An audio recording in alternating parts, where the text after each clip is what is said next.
జూలపల్లి మండల మరియు జూలపల్లి గ్రామ శాఖ పద్మశాలి సమాజ సోదరులకు అందరికీ కూడా జాతీయ చేనేత దినోత్సవ శుభాకాంక్షలు.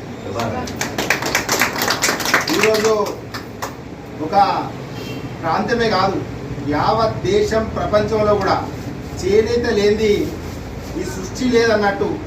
నాడు శివుడు ధరించిన తర్వాత మళ్ళీ ఏదైనా మనం శరీరాన్ని దాచుకున్నామంటే కేవలం పద్మశాలిల కష్టార్జితంతోనే ఈరోజు ప్రపంచంలో ఉన్న ప్రతి ఒక్కరు కూడా, ఈ సృష్టిలో ఉన్న ప్రతి ఒక్కరు కూడా వారి రక్షణ జరుగుతుంది. కనుక ఈ సమాజం గురించి ప్రభుత్వాలు, అది రాష్ట్ర ప్రభుత్వం కానీ కేంద్ర ప్రభుత్వం కానీ ఇప్పటికీ చేసింది సరిపోదు. రానున్న రోజుల్లో ఈ సమాజం గురించి మరింత గొప్పగా వాళ్ళకు అన్ని విధాలుగా ఆదుకోవాల్సిన అవసరం ఉన్నది.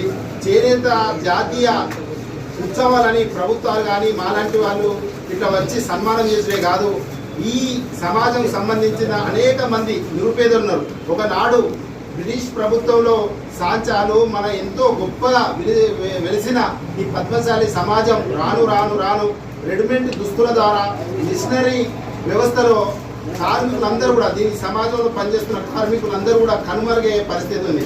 కనుక దయచేసి మీరందరూ కూడా ఒకటై రానున్న కాలంలో యువత కూడా ఉద్యోగాల పట్ల పోకుండా, ఉద్యోగాలు వచ్చిన వాళ్ళు ఉద్యోగాలు రాని వాళ్ళు ఈ వృత్తిని, అంటే మీ కుల వృత్తి అయినా ఈ నేతకు సంబంధించిన ఎటువంటి మిషనరీ, ఆధునికమైన మిషనరీ కూడా వచ్చింది. కనుక దాంట్లో ముందుకు పోవాలని, దానికి సంబంధించి మీకు ఎల్లవేళలా నా వంతుగా మీ అండగా ఉండి, గతంలో ఇక్కడ సాచన మన అన్ననే వేసుకున్నాడు, అన్న పవర్ కావాలంటే నాతో ఏంది ఆ ప్రభుత్వ ఉద్యోగులతో మాట్లాడి నేను వెంటనే ఆ పవర్ ఇప్పించే విధంగా చేసిన. కానీ వ్యక్తిగతంగా సహాయాలు నేను చేస్తున్నా కానీ సమాజం సంబంధించిన మీ వృత్తిని అభివృద్ధి చెందుకోవడానికి మీరందరూ సంఘం కేవలం కార్యక్రమాలే కాకుండా సంఘం ఒకటై ఈ సంఘంలో రానున్న కాలంలో ఏ విధంగా అయితే మన సంఘం బాగుపడుతుంది, అందరు కార్మికులు, ఈ చేనేత కార్మికులను ముందు తీసుకుపోవడానికి మీరందరూ మమేకమై ఉండాలని మరోమారి తెలియజేస్తూ, ఎల్లవేళలా ఈ పద్మశాలి సమాజానికి నా వంతుగా పూర్తి సహాయ సహకారాలు అండదండలు ఉంటాయని ఈ చేనేత దినోత్సవ సందర్భంగా తెలియజేస్తూ, మీ అందరి ఆశీస్సులు నాకు ఉండాలి. నేను ఎల్లవేళ మీకు తప్పనిసరి అందుబాటులో ఉండి నాతో నేను సేవ చేస్తానని ఈ సందర్భంగా తెలియజేస్తున్నాను. జై పద్మశాలి, జై పద్మశాలి.